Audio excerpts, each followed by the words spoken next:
Kita mau persiapkan hati kita untuk memuji dan meninggikan nama Tuhan. Mari kita bersatu dalam doa. Tuhan Yesus yang baik, Tuhan terima kasih untuk penyertaan-Mu di sepanjang hidup kami Tuhan. Terima kasih untuk berkat-berkat yang boleh kami rasakan setiap harinya.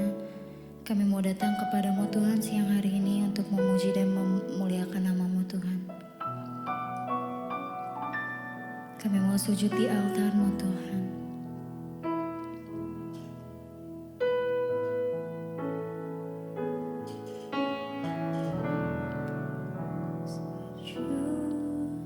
Di altarnya kami mau membawa hidup kami. Ku bawa hidupku. Kami mau terima anugerah-Mu Tuhan. Terima anugerah-Nya. Dia ampuniku. Engkau membebaskan kami Tuhan. Bebaskanku.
Dan bebaskanku.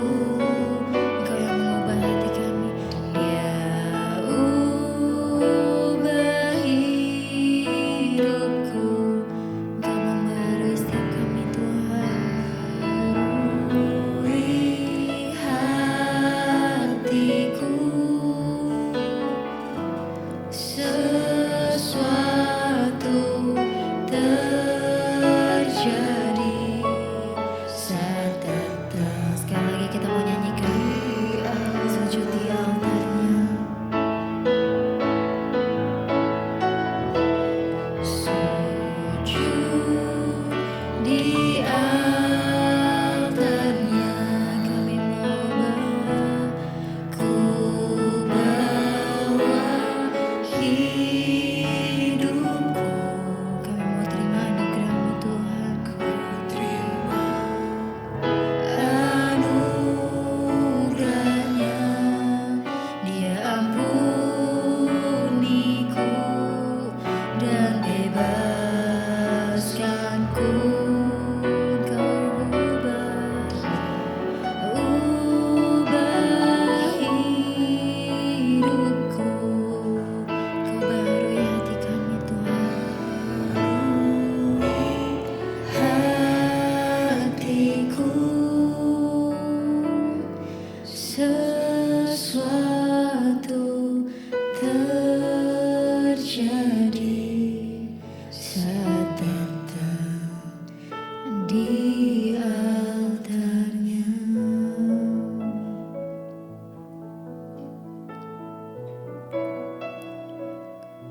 Kami tahu Tuhan, tidak ada yang bisa menggantikan Engkau di dalam hidup kami. Engkaulah permata hati kami.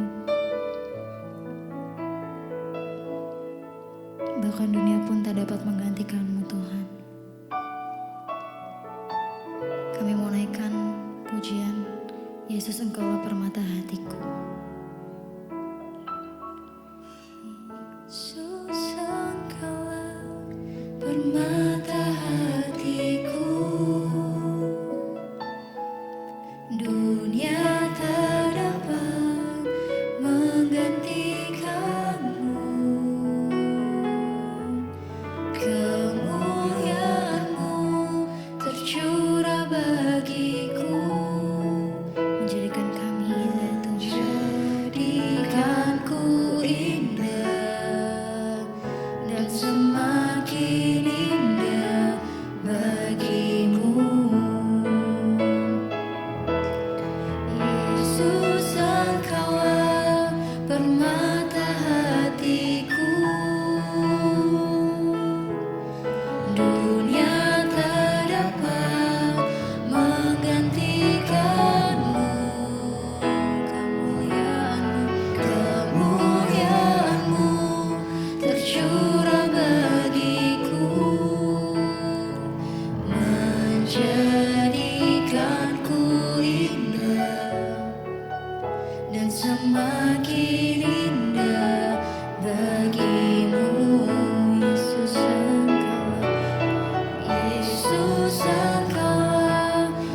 Semakin kami mengenal Engkau Tuhan, semakin hati kami rindu akan hadirat-Mu. Kami merindukan pelukan-Mu ya Bapa.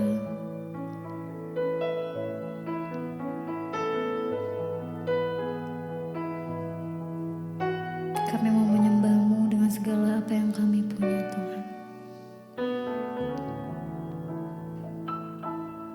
Sejuta rasa di jiwa, rindukan peluk-Mu Bapa.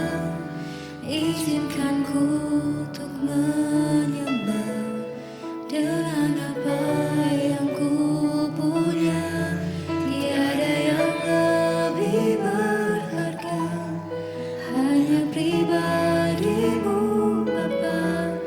Biarkan aku menyembah, hatiku milik-Mu seutuhnya.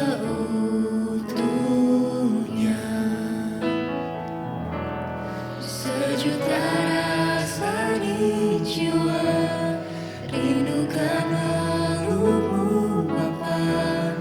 Izinkan ku untuk menyembah dengan apa yang ku punya. Tiada yang lebih berharga, hanya pribadi-Mu Bapa. Biarkan aku menyembah, hatiku milik-Mu. Sekali lagi kita menyanyikan pujian ini. Sejuta rasa, sejuta rasa di jiwa, rindukan peluk-Mu Bapa. Izinkan ku untuk menyembah dengan apa yang ku punya. Tiada yang lebih berharga, hanya pribadi-Mu Bapa. Biarkan aku menyembah, hatiku milik-Mu seutuhnya.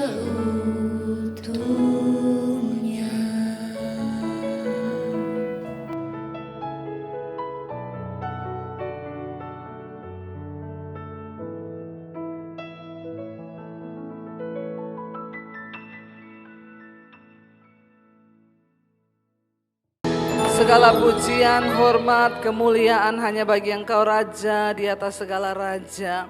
Terima kasih Tuhan Yesus, Engkau kembali mengumpulkan kami untuk kami boleh sama-sama bersekutu di gereja yang sudah Tuhan percayakan untuk kami bertumbuh. Biarlah firman Tuhan boleh mendewasakan kami agar iman kami terus bertumbuh di dalam Engkau. Bahkan kami menghasilkan buah di dalam Engkau. Berkati setiap anak-anak-Mu, urapi hamba-Mu yang tidak ada apa-apanya, sampaikan isi hati-Mu bagi setiap kami. Di dalam nama Tuhan Yesus kami buka hati bagi firman Tuhan, sama-sama katakan amin, amin. Tepuk tangan buat Tuhan Yesus, silakan duduk Bapak Ibu, shalom. Apa kabarnya hari ini?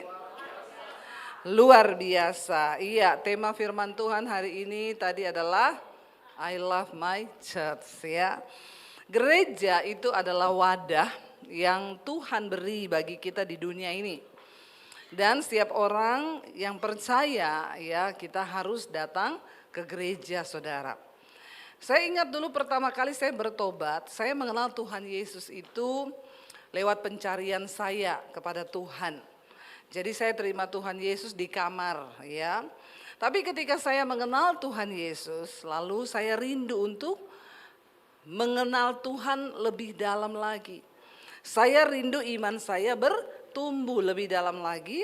Bahkan bukan hanya bertumbuh, saya ingin berbuah. Tentunya itu ya, kita sudah tahu bersama iman kekristenan itu ya percaya, bertumbuh, bahkan berbuah di dalam Tuhan ya. Jadi karena saya pengen bertumbuh, saya pengen mengenal Tuhan Yesus lebih lagi. Jadi saya cari gereja, ya. Orang yang mengenal Tuhan ingin bertumbuh pasti cari gereja. Saya cari gereja Bapak Ibu. Waktu itu saya sampai pakai baju senam dari rumah cari gereja ya. Sampai di gereja ganti baju, habis itu ikut ibadah pulang ganti baju senam lagi karena takut ketahuan sama orang tua saya. Saya di gereja, saya bilang saya ini bukan orang Kristen, tapi saya pengen kenal Tuhan Yesus. Lalu mereka kasih saya Alkitab. Baca dulu ini, nanti kalau ada yang mau ditanyakan boleh bertanya. Saya mulai bertumbuh dalam iman saya kepada Tuhan. Kenapa kita harus pergi ke gereja, saudara? Dulu ketika belum bertobat, ya jujur Bapak Ibu yang suka judi, kalau hari Minggu itu hari yang ditunggu-tunggu buat ngapa? Ya, buat judi toh. Yang suka mancing mania, bapak-bapak siapa di sini yang ikut mancing? Kalau hari Minggu ngapain? Mancing, ya. Yang suka sepeda, ya. Dulu kalau hari Minggu boro-boro pergi ke gereja. Kita apa? Sepedaan. Pak Yuan dulu ngapain Pak kalau hari Minggu? Motor, ya. Oh, yang motoran. Hari Minggu itu hari yang paling ditunggu-tunggu ya Pak ya. Ya, untuk mengisi apa? Hobi, karena kita pikir kita kan sudah kerja nih dari Senin sampai Jumat, Sabtu, Minggu itu hari yang kita tunggu-tunggu untuk kita melampiaskan semua hobi-hobi kita. Tapi ketika kita mengenal Tuhan Yesus, kita jadi tahu nih, oh hari Minggu ini kita harus ke gereja untuk beribadah, mengenal Tuhan Yesus, bahkan bersekutu. Kenapa kita harus bersekutu? Alkitab bilang jangan jauhkan dirimu dari pertemuan-pertemuan ibadah. Kita pergi ke gereja karena pertama saudara, manusia itu diciptakan sebagai makhluk sosial. Kita nggak bisa hidup sendiri. Ya, coba deh di rumah sendiri mengurung diri terus di kamar. Ya, coba nggak usah lama-lama, 3 hari nggak ketemu orang, gila nggak? Ya, nggak gila sih Bu, tapi agak setengah gila. Itu satu bukti, makanya kenapa dibilang ciri-ciri orang stres. Yang pertama itu nggak mau ketemu orang. Itu orang kalau nggak mau ketemu orang berarti sudah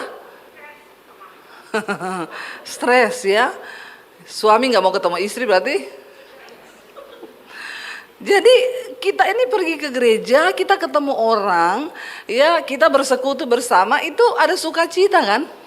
Amin Bapak Ibu. Iya dong, ketemu orang walaupun kadang nggak ngobrol, cuma salaman, halo apa kabar, sudah. Bahkan kita di gereja pun bertumbuh dalam komunitas-komunitas kecil yang namanya sel, grup atau apalah, kita di situ bisa bertumbuh bersama-sama. Ketika gereja mula-mula pertama kali ya terjadi waktu Yesus naik ke surga, Tuhan bilang kepada murid-muridnya, kamu harus pergi untuk memberitakan Injil. Tapi tunggu sampai Roh Kudus turun ke atasmu, baru kamu pergi untuk beritakan Injil. Dan kita tahu bersama, ketika mereka dipenuhi Roh Kudus, mereka mulai pergi memberitakan Injil. Mari kita baca Kisah Rasul pasal yang kedua, ayat 41 dan ayat 42 dulu. Kisah Rasul 2 ayat 41 sampai ayat 42. Dikatakan di sana firman Tuhan, baca, orang-orang yang menerima perkataannya itu memberi diri apa? Dibaptis, dan pada hari itu jumlah mereka bertambah kira-kira 3.000 jiwa. Mereka bertekun dalam pengajaran rasul-rasul dan dalam persekutuan, dan mereka selalu berkumpul untuk memecahkan roti dan berdoa.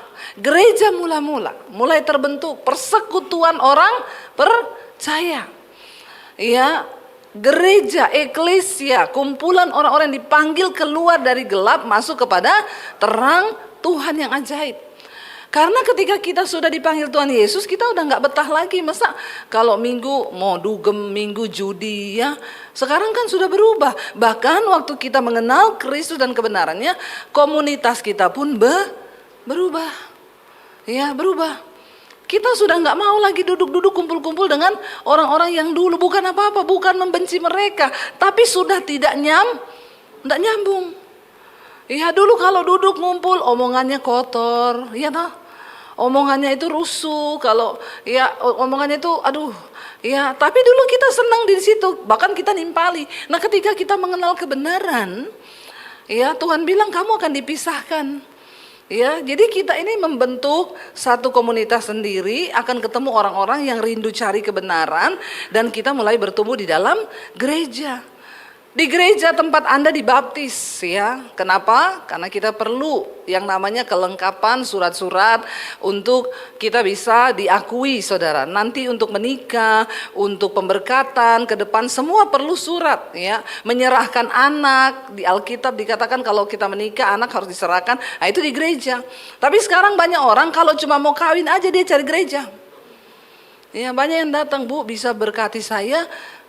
Kenapa? Mau menikah. Pergi ke gereja lah, nggak mau di gereja. Soalnya konseling pernikahannya 6 bulan. Ya saya mau yang cepet aja. Oh mau sama saya, konseling pernikahannya 2 tahun. Lama amat Bu, iya mending lama konseling baru nikah daripada cepet nikah habis itu konseling terus. Stres nggak kita? Ya kenapa Anda ke gereja? Supaya bertumbuh. Mereka bersekutu mendengarkan pengajaran rasul. Kita tidak bisa hanya berhenti sampai dipercaya kepada Yesus. Kita harus masuk ke level yang berikutnya. Kita berakar dan bertumbuh. Kalau pengen bertumbuh harus berakar. Kalau pengen berbuah harus bertumbuh. Enggak ada sesuatu yang tidak bertumbuh itu akan berbuah, enggak mungkin. Semua yang berbuah pasti bertumbuh dulu. Ya, saya itu tanam lemon di rumah saudara. Ya, masih kecil, saya siramin, saya kasih pupuk. Ya, setiap berapa hari saya siram, saya perhatikan, keluar bunga. Masih pendek begini sudah keluar bunga. Lemon, tiba-tiba keluar buah. Ya, kemarin saya petik 5 biji lumayan lemon segini-segini, buahnya, airnya banyak. Seneng nggak kita? Seneng tuh tanaman yang saya tanam ini kok menghasilkan buah bisa dinikmati. Pagi-pagi saya minum sama madu, kunyit, jahe, serai, lemon. Bisa kita beli lemon di supermarket, di pasar bisa. Tapi kayaknya beda dengan lemon yang kita petik sendiri, yang kita tanam, yang bertumbuh di tangan kita. Nah Tuhan itu maunya begitu saudara. Yesus berkata, aku adalah pokok anggur dan kamu adalah ranting-rantingnya. Setiap ranting padaku yang berbuah, dia akan dibersihkan supaya semakin banyak berbuah. Tapi ranting yang tidak berbuah akan ditebang, dipotong, dibuang ke dalam api, dibakar.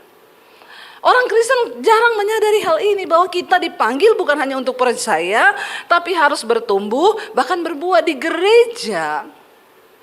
Saudara bertumbuh, mendengarkan pengajaran, karena sekarang banyak pengajaran-pengajaran yang menyesatkan.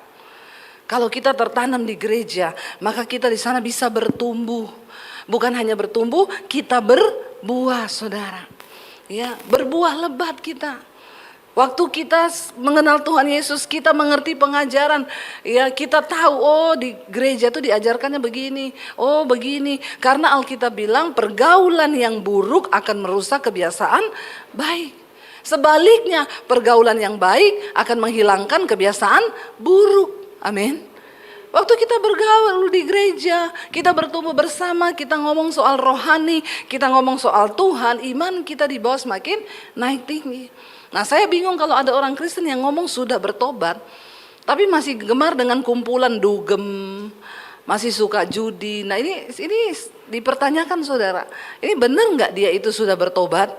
Ya, karena kita pasti akan memisahkan diri. Jangan alasan saya dugem untuk mencari jiwa bu. Ya bagus sekali kau ya, seperti serigala yang dikirim ke kandang serigala. Ya bukan domba, bukan itu serigala berbulu domba itu ya. Padahal Yesus bilang kita ini seperti domba yang diutus ke tengah-tengah serigala. Tapi kalau ada orang yang pergi ke dugem ngakunya sudah tobat, itu serigala yang pergi ke tengah-tengah serigala. Ya, jadi nggak ada saudara. Ketika orang bertobat, pasti komunitasnya berubah. Dia lebih cinta pergi ke gereja. Yang kedua, kenapa kita harus datang ke gereja, mencintai gereja tempat kita bertumbuh? Karena di gereja itu karunia-karunia kita diaktifkan. Amin. Tuhan menciptakan kita semua dengan karunia yang berbeda-beda. Ya. Dan di mana kita bisa pakai karunia kita itu? Waktu kita ada di dalam gereja, tertanam di gereja lokal. Ya, disitulah karunia kita aktif saudara. Coba kita baca Roma 12 ayat 4 sampai ayat yang ke-8. Baca bersama 1, 2, 3. Sebab sama seperti ya, Roma 12 ayat 4 sampai ayat yang ke-8. Sebab sama seperti pada satu tubuh kita mempunyai banyak anggota, tetapi tidak semua anggota itu mempunyai tugas yang sama. Demikian juga walaupun banyak adalah satu tubuh di dalam Kristus, tetapi kita masing-masing adalah anggota yang seorang terhadap yang lain. Demikianlah kita mempunyai karunia yang berlain-lainan menurut kasih karunia yang dianugerahkan kepada kita. Jika karunia itu adalah untuk bernubuat, baiklah kita melakukannya sesuai dengan iman kita. Jika karunia untuk melayani, baiklah kita melayani. Jika karunia untuk mengajar, baiklah kita mengajar. Jika karunia untuk menasehati, baiklah kita menasehati. Siapa yang membagi-bagikan sesuatu, hendaklah dengan siapa yang memberi pimpinan, hendaklah ia melakukannya dengan rajin. Siapa yang menunjukkan kemurahan, hendaklah ia melakukannya dengan sukacita. Setiap kita diberi Tuhan karunia yang berbeda-beda. Jangan bilang gini, kayaknya saya ini tidak punya karunia. Semua kita punya, saudara. Cuma mungkin tidak terasa karena kita tidak tertanam dan tidak bertumbuh di dalam gereja. Ya, jangan bilang kita nggak punya karunia. Ya, kita semua punya karunia. Ada penasehat, ada pengajar, ya, tapi tidak ada karunia pengejek. Ya, jadi saudara kita semua punya karunia. Tapi mungkin tidak terasa selama ini karena kita nggak pernah tahu. Bapak-bapak, ya kalau saya lihat di sini semua bapak-bapak ini berhikmat ya. Mungkin punya karunia pengajar, kita nggak tahu loh Pak Iwan. Ya, bapak-bapak bisa nih jadi pengajar walaupun di rumah diajar sama istrinya. Ya, itu sudah takdir itu ya. Ya, tapi di gereja mungkin ya. Saudara siapa tahu punya karunia pengajar. Ya, karena pengajar itu beda sama khotbah ya. Pengajar itu lebih, ya biasa orang yang pendiam, merasa saya ini pendiam Bu. Ya jadi saya ini kayaknya nggak ada, bisa loh bapak-bapak kalau ngajar ya itu berhikmat, dikasih karunia mengajar. Ya banyak nih saya lihat muka-mukanya bapak-bapak ini kayaknya pengajar loh Pak Iwan. Ya bisa dideteksi satu-satu ini ya, biar tahu nih pengajar ya atau tidak. Kita diberi karunia yang berbeda-beda. Saya ketika saya bertobat, saya kan ke gereja tuh. Lalu saya mulai aktif datang ke gereja. Lalu saya terpanggil untuk pelayanan karena orang yang berbuah pasti pengen mengaktifkan karunianya. Lalu saya melayani Tuhan, pertama kali pelayanan saya itu adalah saya mendaftar jadi pendoa syafaat di gereja. Ya, tidak semua orang bisa tampil di depan, tapi tidak semua orang juga ya di belakang terus. Ada waktunya kalau Tuhan tahu karuniamu, Tuhan akan angkat, apalagi kau setia, ya. Tuhan yang akan angkat dan promosikan kita. Tapi saya dulu pertama kali bergabung jadi pendoa syafaat. Di mana tempat saya? Di belakang mimbar. Ada ruangan kecil. Ibadah berlangsung 2 jam, saya berdoa 2 jam di belakang mimbar. Saudara, puji-pujian saya di belakang Tuhan dalam nama Yesus. Jamah semua jemaat yang datang, hadiratmu turun dalam nama Yesus. 2 jam gak berhenti berdoa. Yang ngantuk dalam nama Yesus, bangunkan Tuhan, tidak ngantuk. Yang lapar dalam nama Yesus. Karena banyak roh-roh yang mengganggu setiap kita lagi ibadah. Ya, yang ngantuk, yang apa itu serangan-serangan setan itu. Saudara sudah susah-susah datang ke gereja, bayar harga datang, pakai bensin, pakai apa angkutan berada di sini. Ngapain? Mendingan tidur. Nah itu kita dulu saya dulu pendoa syafaat di belakang mimbar. Jadi kalau 2 kali ibadah 4 jam saya di belakang berdoa. Lalu Tuhan mulai melihat kesetiaan. Saudara ingat cerita tentang talenta? Ada seorang raja tuan yang bepergian, dia kasih 3 hambanya. Yang satu dikasih 1 talenta, yang satu 2 talenta, yang satu 5 talenta. Dia pergi saudara. Orang yang dikasih 5 talenta berkata begini, wah tuanku ini baik, aku dikasih kepercayaan lebih, aku akan kembangkan ini. Lalu dia kerjakan talenta itu, waktu tuannya pulang talenta itu jadi 10, 2 kali lipat. Yang dikasih 2 sama, dia bilang saya akan kerjakan biar tuanku senang kalau pulang. Dikasih 2, tuannya pulang jadi 4. Yang satu ini dasar pemalas. Dia bilang gini, ih saya cuma dikasih satu, mending saya tanam aja. Soalnya daripada nanti hilang, pulang saya dimarahin Tuhan saya, malah saya dipukulin, dipecat, begini, penuh negatif saudara. Dia tanam. Tuannya pulang, mana talentamu? Ya karena saya tahu Tuhan ini jahat, Tuhan ini begini-begini, pelit lagi, saya dikasih cuma satu, jadi saya tanam. Maka Tuannya itu murka dan berkata, hai hamba yang jahat, engkau tidak setia pada perkara kecil, jadi apapun juga yang ada padamu akan diambil. Tetapi kepada yang dua ini yang mengerjakan, hai hambaku yang setia, karena engkau setia pada perkara kecil, aku akan percayakan perkara yang lebih besar. Ya, ayo kobarkan karunia yang ada dalam dirimu.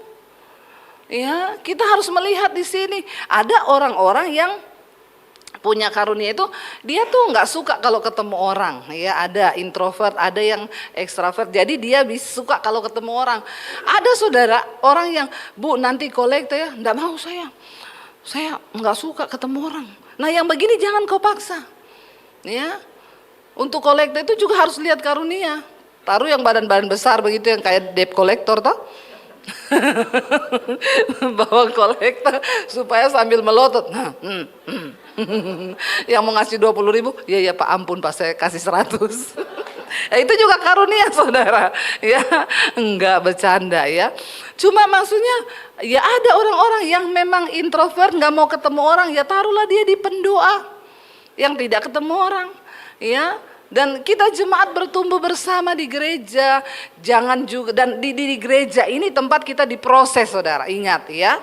Karena dimanapun kita berada, yang namanya proses itu tetap ada. Untuk apa proses Tuhan izinkan? Mempertajam karakter kita. Ya, karena kita nggak mungkin berkenan kalau nggak diproses. Tapi ada orang-orang yang agak lain, datang ke gereja, saya udah nggak mau lagi ke gereja situ. Kenapa? Itu asyirnya tuh nggak senyum sama saya. Perkara asyir nggak senyum, kepahitan dia, pindah lagi dia ke gereja satu. Belum bertanam udah dicabut lagi.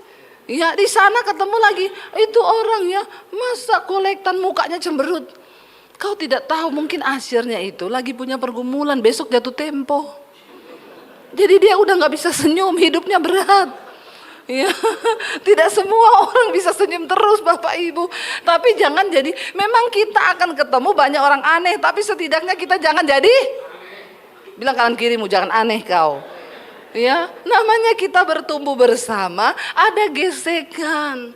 Ya, tapi mari kita jadi orang yang ya manis-manis aja lah. Saya dulu pernah di gereja, ada ibu-ibu pelayan di gereja itu. Dia tuh mut-mutan ya, tahu nggak mut-mutan ya? Kalau lagi mau senyum ya senyum, kalau tidak ya cemberut gitu ya. Kadang saya tidak tahu, tiba-tiba saya dimusuhin. Padahal saya juga enggak bergaul dengan dia, tapi kadang-kadang dia marah. Ya lalu tapi saya cuek aja kalau dia marah, saya datang, halo Bu, shalom, apa kabar?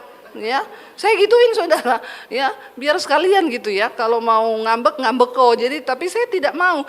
Ayo kita menjadi orang-orang yang mau bertumbuh bersama.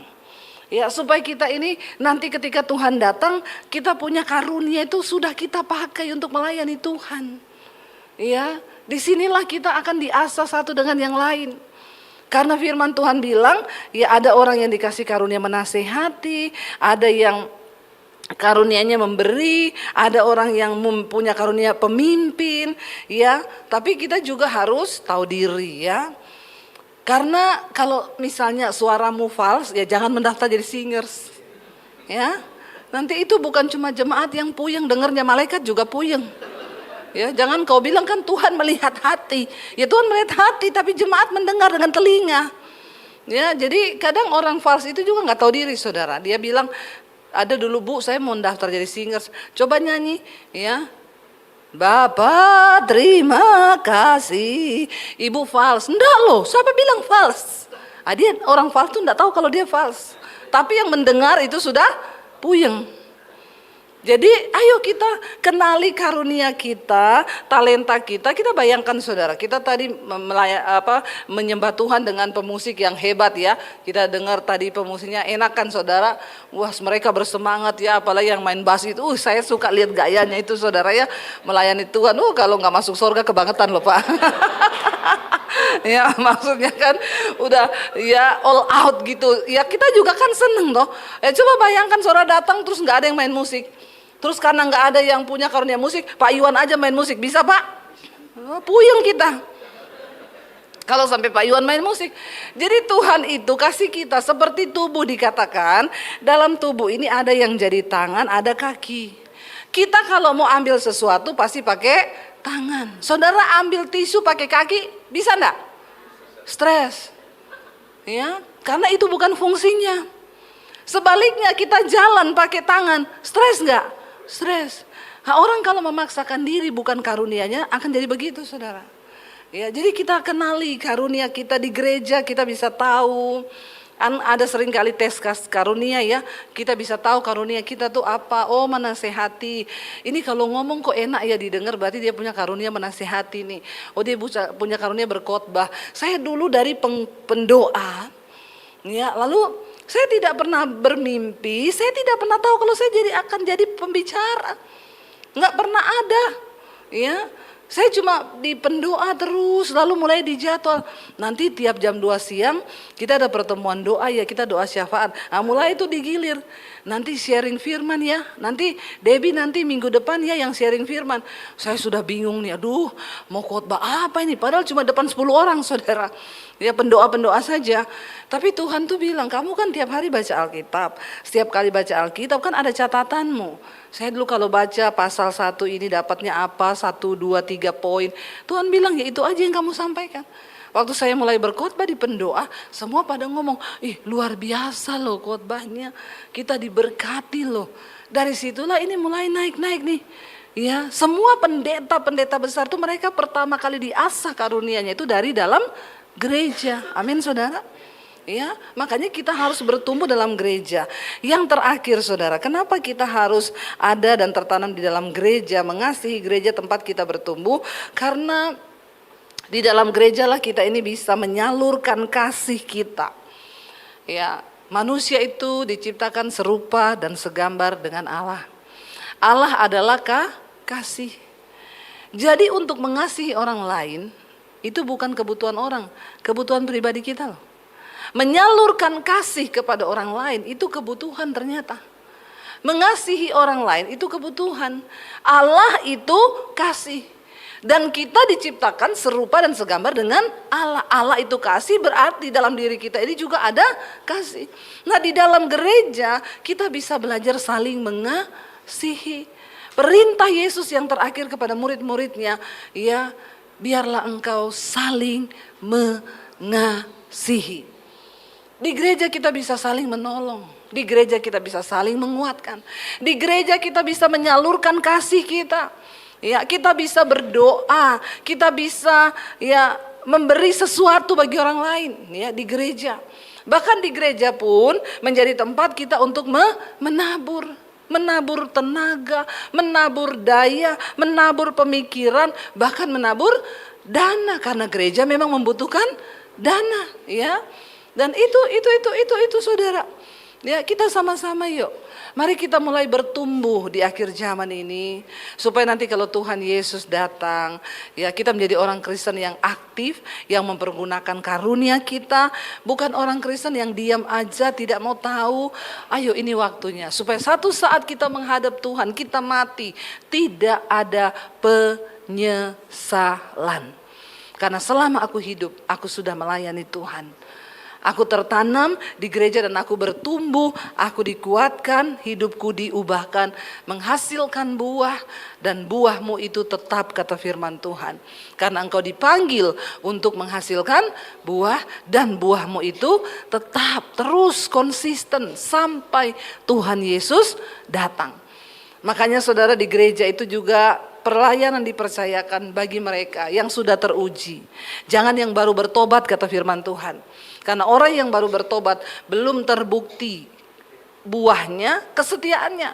Ya, banyak orang datang kepengen ya naik di atas mimbar, tapi ternyata hidupnya, makanya saudara, orang melayani Tuhan, memakai karunia-Nya di gereja, pertama kali harus dilandasi dari pengenalan yang benar akan Tuhan, dia bertumbuh dan berbuah. Ya, supaya nama Yesus tidak dihujat. Jangan sampai kita sudah naik di mimbar, ternyata itu ya yang jadi WL itu ani-ani ternyata. Ya, bukan angel loh, bukan ya. Angel bukan aneh-aneh, ya. Atau wah itu yang pemain musik itu ternyata selingkuh, punya selingkuhan di sana, ya. Oh itu ternyata pengkhotbahnya itu wah utang nggak bayar. Nah ini, ya jangan sampai nama Yesus dihujat orang. Saya dulu pernah membaptis ada seorang artis, saudara, dia terima Tuhan Yesus lalu dia minta dibaptis. Ya beberapa gereja mendengar dia bertobat, lalu dia bilang sama saya, Kak, saya itu mau diundang kesaksian. Saya bilang jangan dulu. Kamu jangan dulu naik ke mimbar gereja untuk bersaksi. Pastikan dulu buahmu itu tetap teruji. Jangan buru-buru naik di mimbar. Banyak orang pengen buru-buru naik di sini. Ya, nanti kalau sudah naik ke sini bikin malu Tuhan, kan sudah terjadi banyak ya. Udah terlanjur naik bersaksi ternyata cerai, sudah bersaksi ternyata selingkuh, sudah bersaksi nama Tuhan dihujat. Ini bukan tempat main-main. Ya, kita melayani Tuhan, hasilkan dulu buah yang konsisten, tetap teruji. Saya bertobat tahun 95. Kalau dihitung sampai tahun ini sudah 31 tahun. Teruji. Pertobatannya malang melintang, saya tetap Yesus, tetap jaga hidup dalam kekudusan, tetap berbuah dalam Tuhan. Barulah dipercayakan pelayanan. Ya, jangan yang baru bertobat, yang cuma pengen cari panggung, pengen cari mimbar. Makanya juga semua para pelayan Tuhan di sini, pemusik, WL singers, kita harus mempertanggungjawabkan hidup kita di hadapan Tuhan. Karena kita sudah berdiri di sini. Itulah artinya kita harus bertumbuh, berbuah. Supaya jangan kita sudah melayani tapi ternyata gak dikenal. Besok berdiri di hadapan Tuhan, Tuhan aku ini tiap minggu main di FIFA loh, main musik loh. Saya yang bass. Ya, itu yang semangat sekali, saya yang khotbah Tuhan. Ternyata Tuhan bilang aku gak kenal engkau pembuat dosa. Aku yang WL gak kenal. Ya, betapa malunya kita kelak ketika kita disangkal di hadapan Tuhan. Karena itu mari kita sama-sama merendahkan diri di kaki Tuhan. Hidup dalam pertobatan, bertumbuh, menghasilkan buah. Dan buahmu itu tetap sampai Tuhan datang. Teruslah menabur kebaikan, menabur tenaga, menabur pikiran di gereja, menabur dana di gereja. Apapun yang bisa kita tabur, kita beri yang terbaik. Dan semuanya hanya untuk kemuliaan hormat bagi nama Tuhan saja. Mari kita bangkit berdiri bersama. Saya undang para imam musik maju ke depan. Kita mau datang kepada Tuhan. Ya, kita mau bersyukur karena segala kebaikan Tuhan itu dalam hidup kita. Kita mau katakan sekali Yesus, selamanya tetap Yesus. Kami mau Tuhan memilih untuk tinggal dalam Engkau, bertumbuh di dalam Engkau.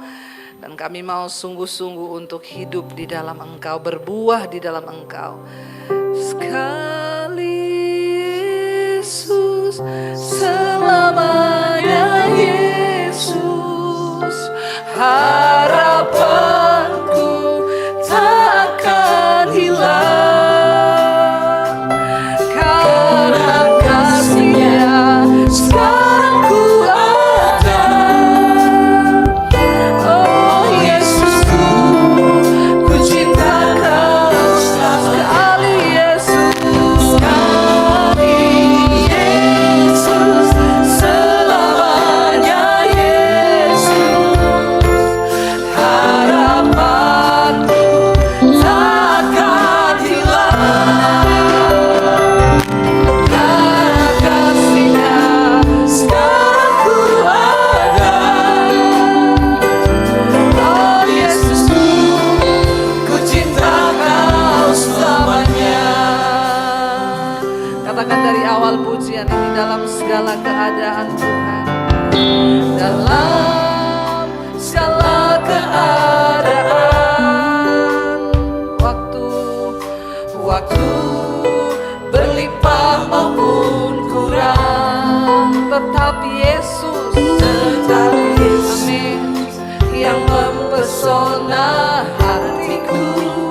Kau beri nilai dan kesempatan baru di setiap musim kehidupan kami. Musim kehidupan, amin. Waktu ku kuat maupun lemah, tetap Yesus.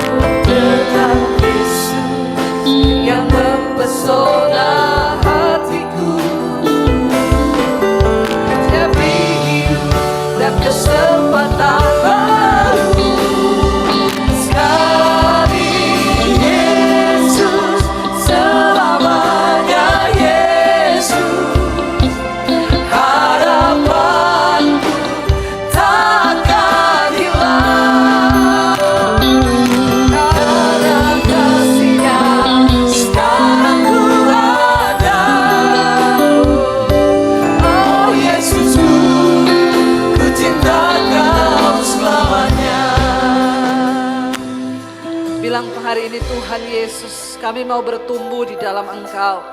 Apapun keadaan kami mau bertumbuh bahkan berbuah di dalam iman, supaya kami bisa mengobarkan setiap karunia yang ada dalam hidup kami.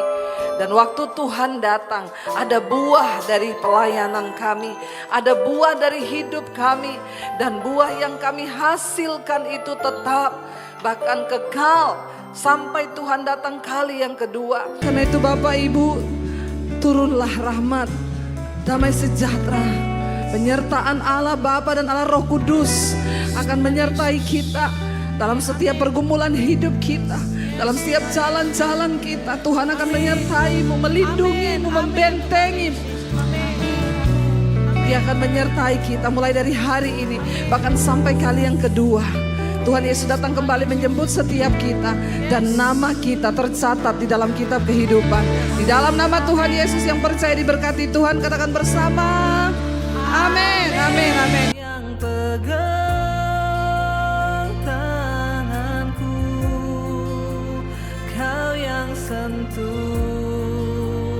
hatiku, selamanya ku cinta Kau Yesus, selamanya ku menyembah-Mu. Kau yang pegang tanganku, Kau yang sentuh hatiku, selamanya ku cinta Kau Yesus, selamanya ku menyembah-Mu.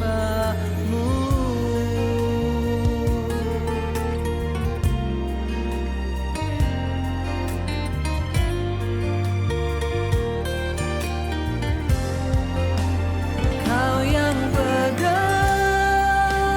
tanganku, Kau yang sentuh